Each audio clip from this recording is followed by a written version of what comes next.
Good morning. My name is Ryan Littlestone from forexflow.live. Today we're going to start talking about the euro, which has entered into a bit of a range phase at the moment. We've seen the price move down during the course of this year from up near the 123s into the 123s, all the way down to 117, and that's become a bit of a boundary, a lower boundary at the moment for this pair.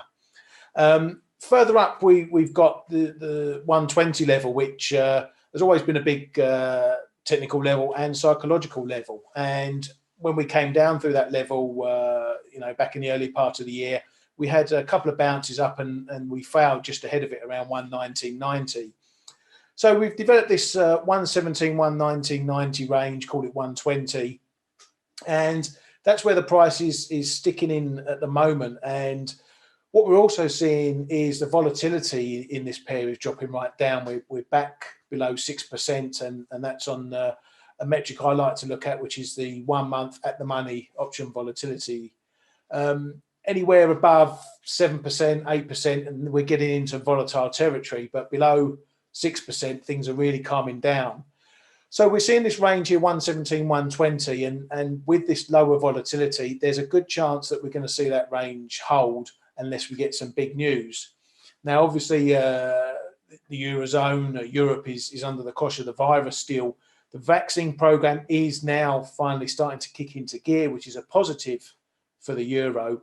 But on the flip side, the delay that they've had in implementing the vaccines is causing them to go into further restrictions and tighter lockdowns in various countries, including the big countries like Germany and France, which potentially is going to put a bit of a break on any euro appreciation on the good news side of the vaccines. So it's a little bit of a balance here at the moment between the driving factors behind what could move the currency. And so I'm expecting, at least for the next few periods, next few sessions, weeks, short weeks, maybe 2, 3, 4 weeks, to see the price moving in this 117, 120 range. If it does that, then that's a decent range, 300 odd pips, to try some trades against the edges of these ranges, see if they hold, and potentially, if we find that the levels are building, but we then get a subsequent break, that's potentially a trade to go with the break there, buy above 120, buy a dip below 117, maybe wait for confirmations of those breaks to see if they break and then the level holds again.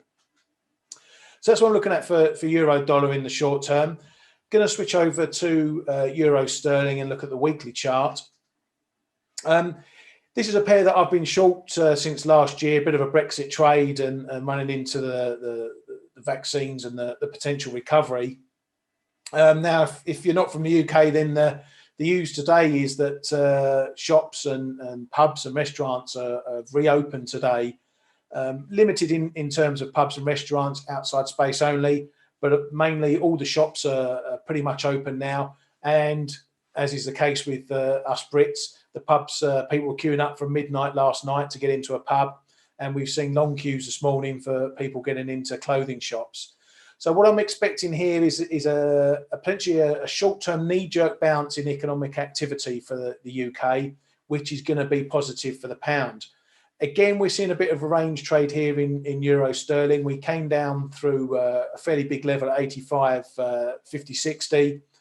Got down here into the 85s, just bit below the 85s there, but we've seen a strong bounce there.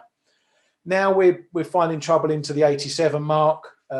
We've got a bit of a bigger technical level around about 87, sort of 35, 50. That's an area to watch. Again, we could see some range trading.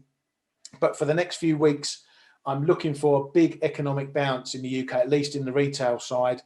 And that's potentially going to give the pound another lift. So we could see a return to those lows down to the 85s and potentially a break under, which would then maybe target the low 83s down to 82. So that's what I'm looking at for these two pairs at the moment, pound, the euro and the dollar, those sides. It's going to be an interesting week, no doubt. And as always, I wish you luck with your trading.